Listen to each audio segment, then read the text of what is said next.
authorizing this vaccine in South Africa. I presume you have evidence that the powers that be are benefiting from the J&J vaccines. And could you then provide that? It's something that was said, even Ramaphosa, to say, if you are not benefiting, because we've questioned before we even take the stance that we are taking on Friday, we've always questioned the president of the country himself to say, what is your reason for disallowing the vaccines that have been approved by the World Health Organization? Because if the World Health Organization and many other countries have approved these vaccines, what is the reason for South Africa to not want to allow these vaccines to be available for the people in the country? And obviously, yes, carry on. So on Friday we are going to SAPA, and we've made it clear that we are going to process on Friday, and we will give them 7 days to make a decision to allow these vaccines to be allowed in this country. And if they're not doing that, we're going to process at the house of the CEO of SAPA.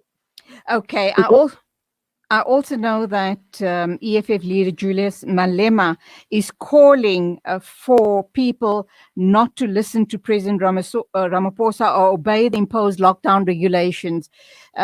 Julius Malema is saying that EFF and other people are not going to comply with COVID lockdown regulations. Do you think that's a wise move? Do you think that will make government then to sit up, take notice, and source the Russian and Chinese vaccines? Please understand that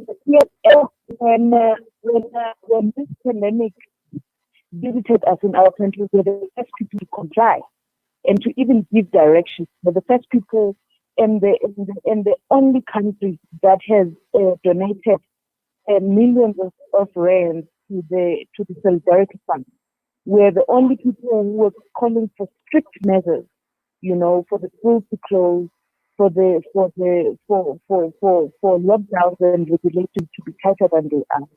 But Ramaphosa doesn't seem to understand, because he's not a leader in this country. He's telling us when to sleep and when to eat and what to drink and when not to drink. And that's not what the leader of the country is supposed to do.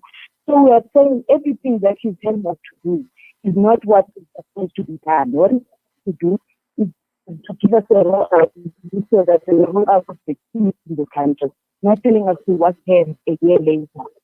And clearly the EFF and other people, civil society, are up in arms that we find ourselves in this terrible situation in Gauteng, and undoubtedly this is going to spread to the rest of the nation. What happens, and you want to contain it? You believe that if more vaccines are made available, like the Sputnik 5 and the Sinovac, that perhaps we can contain the situation. But what if they don't hear? The situation is not contained, man. The situation is not contained. We are sitting at home and we are complying, but the numbers are going up. I'm saying that it doesn't get worse. To contain this disastrous situation. I'm saying to contain. If the government vaccinates. Okay, let me get my question in. What I'm suggesting is, we know that we are in a terrible disaster. We are in crisis mode. We are in an untold emergency.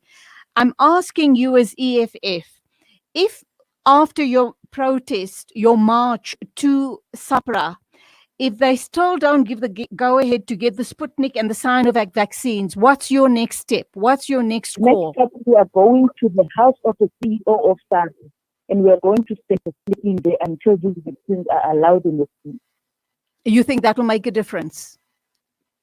Well, it will have a difference. Final question.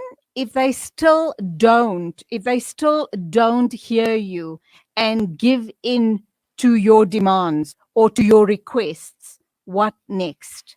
I'm just thinking worst case scenario.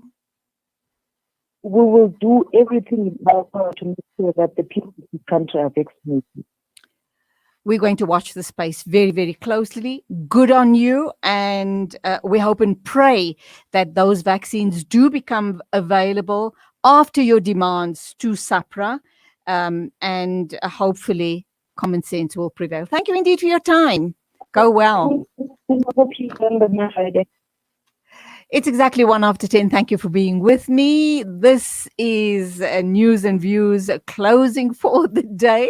We'll be back with you tomorrow at the same time. Don't forget, in a short while, we will be listening to Quran recitation, inshallah. As always, I have to end on this note. Please, please, please be responsible. Do the right thing.